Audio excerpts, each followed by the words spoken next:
Part 2 में हम discuss करेंगे एक्सरसाइज 1.1 और मैं आशा करता हूं कि आपने इंट्रोडक्शन पार्ट पे एक्सरसाइज 1.1 को सोल्व करने की कोशिश की होगी और मोस्ट ऑफ स्टूडेंट को ये क्वेश्चन आ गए होंगे।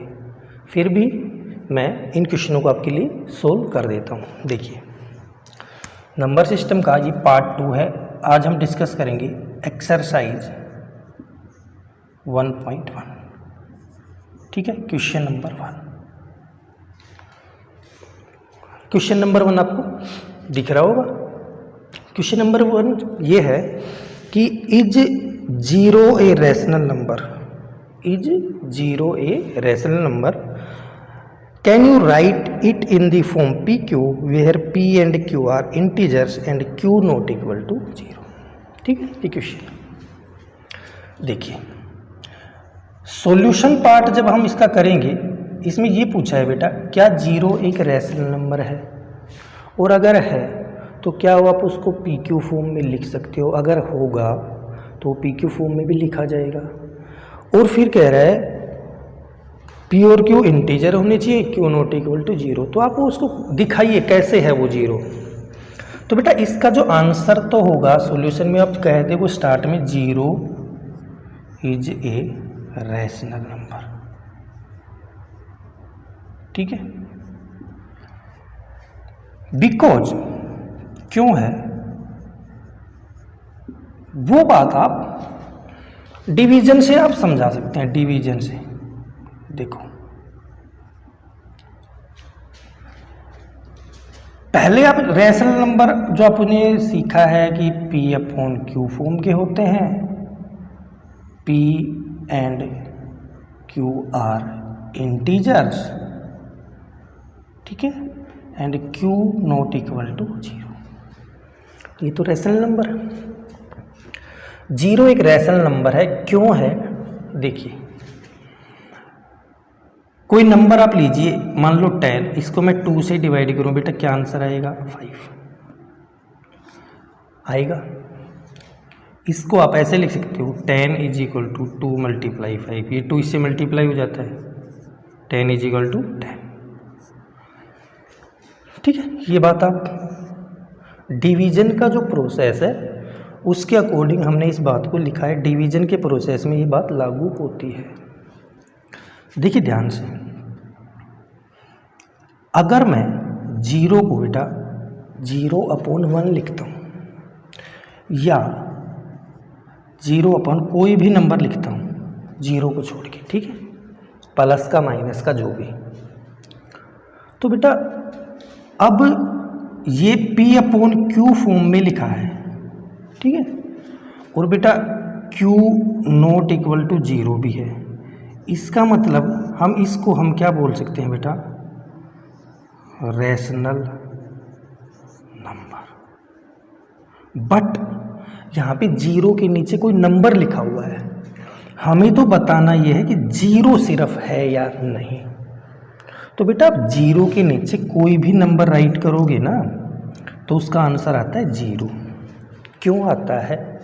जो डिवाइड का प्रोसेस आपने यहाँ पे किया है ना, वो प्रोसेस डिवीजन जब हम करते हैं ना, उन सभी में ये लागू होता है। ठीक है, तो बेटा 0 चाहिए तो ये 2 इससे मल्टीप्लाई हो जाएगा, यानी 0 इज इक्वल टू क्या आया? 0। डिवीजन का प्रोसेस यहाँ पे भी वर्क कर रहा है, डिवीजन का प्रोसेस यहाँ पे भी वर्क कर रहा है। तो 0 के नीचे आप कोई भी नंबर राइट करेंगे 0 को छोड़ के, तो उसका आंसर क्या आएगा? 0। और वो डिवीजन का प्रोसेस लागू हो रहा है, इसीलिए 0 जो है 0 वो पी क्यू फॉर्म में लिखा जा सकता है। और 0 क्या है बेटा? एक रैशनल नंबर है। इस प्रकार आप इस क्वेश्चन का आंसर करोगे। ठीक है, देखिए अब देखते हैं इसका क्वेश्चन नंबर 2। देखिए, जो भी क्वेश्चन मैं आपको बता रहा हूँ आप उनको 1 बाय 1 अपनी नोटबुक में नोट करते चलेंगे। अगर आप इन क्वेश्चनों को नोट करते हो तो फिर आपको चैप्टर्स में कभी भी कोई परेशानी नहीं होगी। देखो क्या है क्वेश्चन नंबर 2 और 3। देखो क्वेश्चन नंबर 2, ठीक है, और यहाँ पे मैं करवा देता हूँ क्वेश्चन नंबर 3। अब आप देखो क्वेश्चन नंबर 2 क्या है। क्वेश्चन नंबर 2 कह रहा है 6 रैशनल नंबर बिटवीन 3 and 4। बेटा 2 नंबर कौन से हैं? 3 and 4। इनके बीच में 6 रैशनल नंबर फाइंड करने हैं। तो बेटा मैंने एग्जाम्पल्स में जो तरीका बताया था कि लेट कर लेंगे a = 3, b = और a + b/2 करेंगे, यानी 3 + 4/2 यानी 7/2। 3 और 4 के बीच में आपने एक नंबर क्या पता कर लिया? 7/2। अब इस प्रोसेस को बार बार हम करेंगे, तो अब आगे जब इस प्रोसेस को कंटिन्यू करेंगे, अगेन a आप इसको मान लेना, b आप 4 को मान लेना, और इनके बीच में आप इसी तरह करोगे a + b/2, तो आपको एक और नंबर मिल जाएगा, वो इनके बीच में रख देना। फिर ए बी फिर मान लेना, एक को a एक को b, और इस प्रोसेस को आप करोगे तो आप जितने चाहो उतने रैशनल नंबर 2 रैशनल नंबर के बीच में फाइंड कर सकते हो। और ये बात आपको पता है कि 2 रैशनल नंबर के बीच में इनफाइनाइट रैशनल नंबर होते हैं, ठीक है। ये था क्वेश्चन नंबर 2। क्वेश्चन नंबर 3 में भी 2 नंबर दे रखे हैं, उनके बीच में हमें नंबर फाइंड करने हैं। उसका मैं दूसरे तरीके से बताऊंगा वो कैसे करना है। देखिए वो नंबर इस तरह है 3/5 एंड 4/5, ठीक है। अब ये रैशनल नंबर हैं, इनके बीच में हमें कितने रैशनल नंबर फाइंड करने हैं? 5।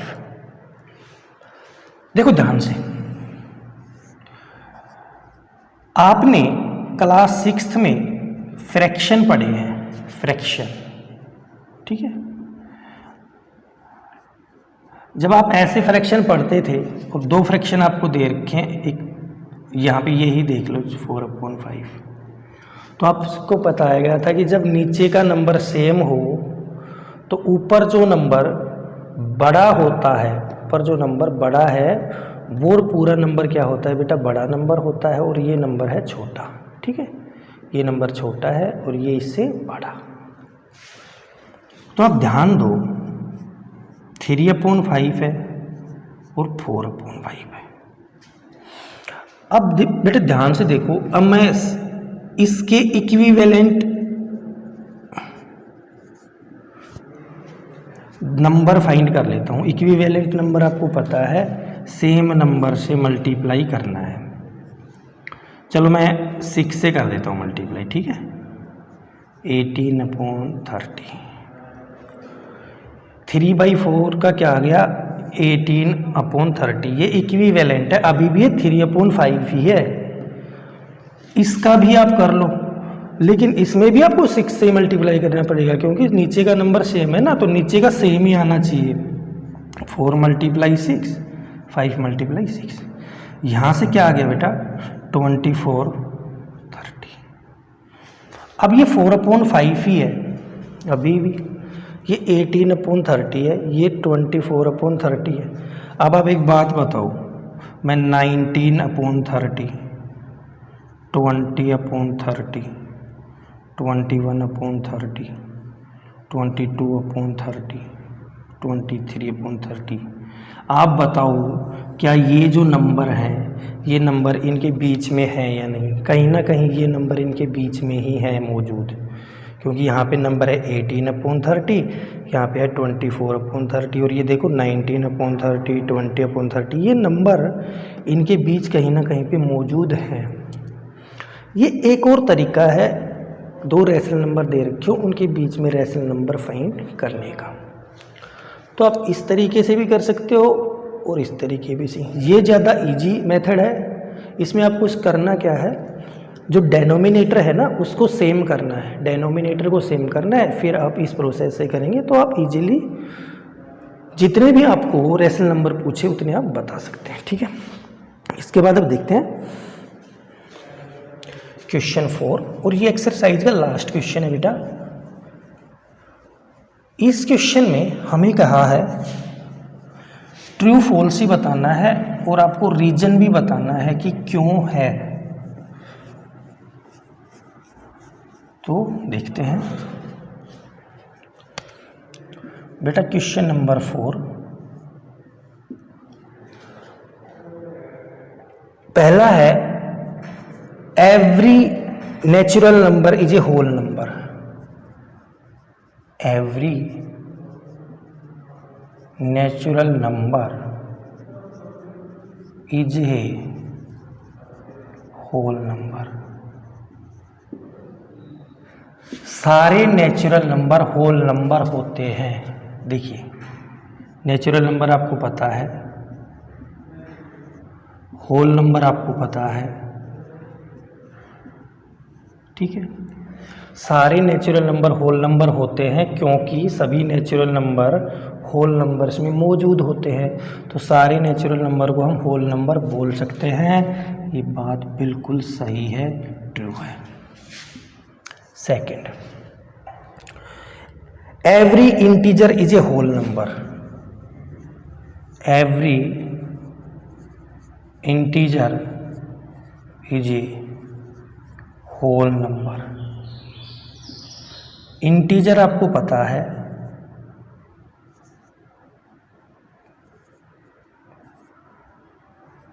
ठीक है, और होल नंबर आपको पता है।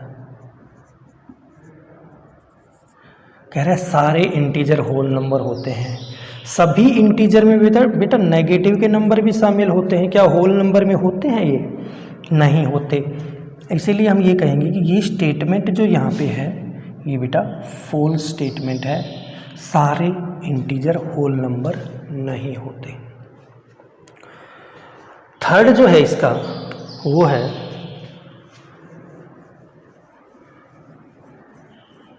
Every rational number is a whole number. Every, third जो है बेटा every rational number is a whole number, ठीक है बेटा। रैशनल नंबर तो 3/2 एक रैशनल नंबर है ना। पी अपन क्यू फॉर्म के होते हैं। क्या ये एक होल नंबर है? नहीं है। तो सारे रैशनल नंबर बेटा होल नंबर नहीं होते। तो ये स्टेटमेंट यहाँ पे फॉल्स स्टेटमेंट है बेटा। इस तरह आप एक्सरसाइज 1.1 को सोल्व करेंगे। सभी क्वेश्चंस मैंने 1 by 1 आपको बताए हैं। अगले पार्ट में एक्सरसाइज 1.2 का इंट्रोडक्शन पढ़ेंगे और उससे अगले पार्ट में फिर हम उसकी एक्सरसाइज करेंगे, ठीक है। तो तब तक आप सभी क्वेश्चनों को करेंगे, समझेंगे और अच्छे से पढ़ाई करेंगे।